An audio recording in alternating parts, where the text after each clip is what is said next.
People in Dauphin Island remember these scenes all too well, fighting to keep oil off the island.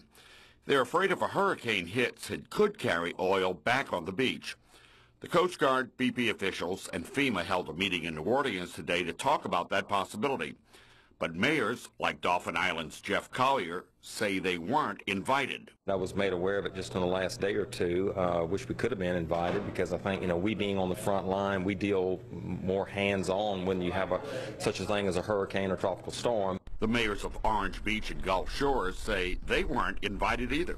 We have been asking for a meeting and for answers since last July, and we can't get them to do anything. And they finally have a meeting, and then they don't invite the folks who actually have first-hand experience of dealing with beach cleanup and with a storm. Collier and the other mayors say they had a number of questions they would have liked to ask at that meeting. The concern that we may have oil and oil debris mixed into that hurricane debris would put a whole new spin on things, and how you handle it, how do you collect it, where do you dispose of it. Obviously the cost would probably go up. When you get a churned up Gulf, the tar balls get worse. So when you get a storm, it's going to get dramatically worse. That's the assumption.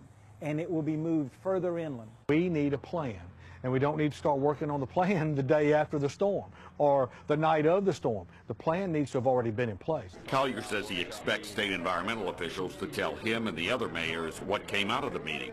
I'm hopeful that they came up with some conclusions today, because we're right in the middle of storm season, and we need to get these answers as soon as possible so that if we have an event, we'll know how to react. So, with a tropical storm in the Gulf, the mayors wait for answers. Reporting from Dauphin Island, Steve Alexander, News 5.